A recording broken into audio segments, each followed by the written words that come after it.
У вас была какая-то тактика с самого начала, вы ее придерживались?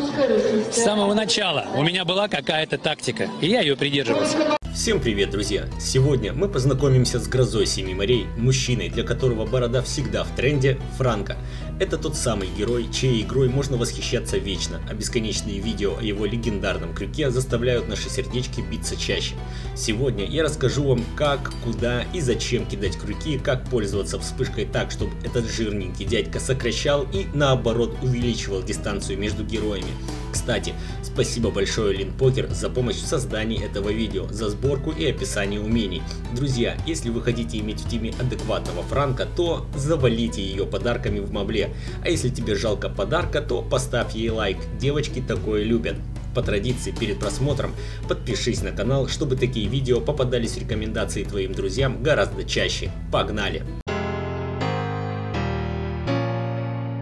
Начнем со сборки. Для начала берем сапоги-скороходы. Не уверен, что в оригинале они именно так называются. Они дают нашему пузатому, а значит априори медленному мужчине, плюс 80 к скорости. На заметку, это единственные сапоги, которые дают такую скорость.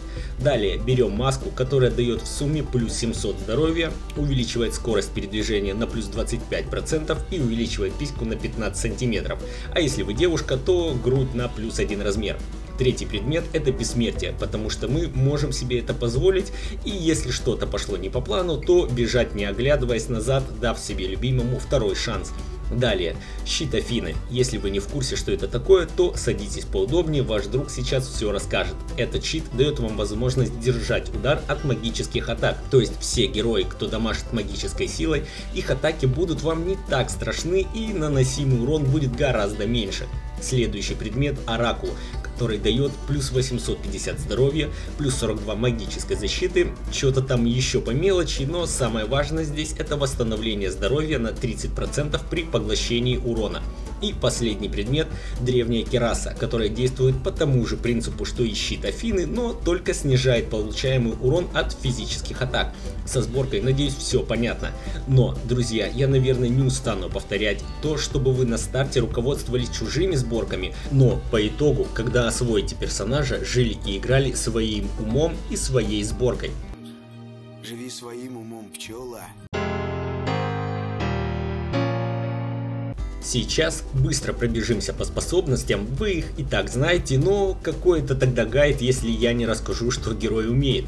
Первая способность — это бросок крюком, которым танк притягивает к себе вражеского юнита, чтобы тот не зазнавался много и всегда был рядом.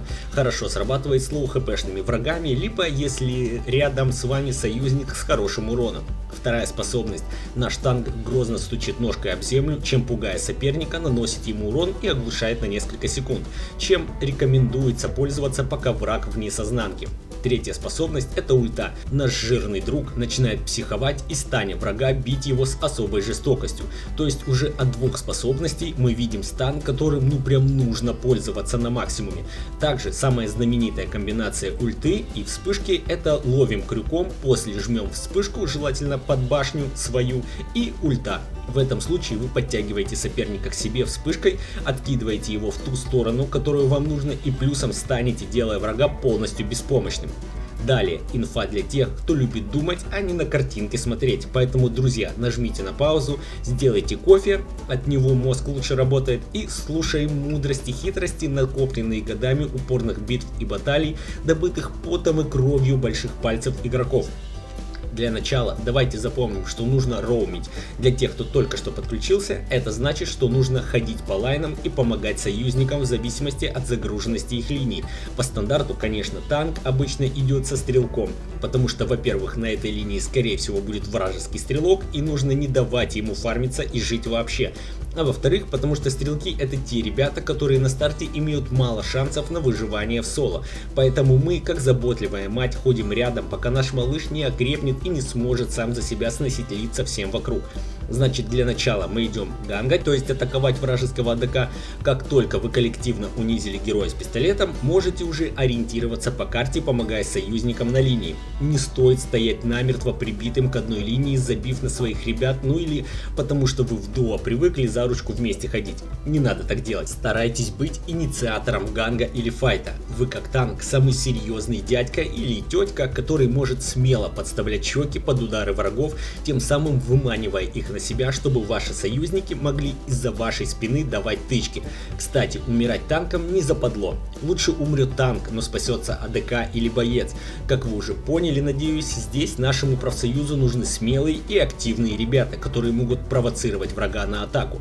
Тем более, если вы почему-то боитесь, то Крюк вам в помощь. О нем я чуть дальше еще расскажу. Запомните еще, не бойтесь врываться в файт. Смотрите, вы танком ловите лоха, тут враги вспоминают, что бросают своих только черти и бывшие, поэтому бегут отбивать его от пухлых рук франков, вследствие чего попадают на ваш ганг от союзных персонажей. Надеюсь, вы поняли, что я хочу донести. Если не поняли, напишите комментарий, я постараюсь более доходчивее объяснить. Далее по хуку. Здесь я попытаюсь рассказать максимально доходчиво, потому что некоторые моменты могут показаться вам несколько абстрактными. Здесь я соглашусь с Линпокер, которая дала базу описания героя, что хукать, то есть ловить на крюк, нужно интуитивно, максимально предсказывая следующий шаг врага.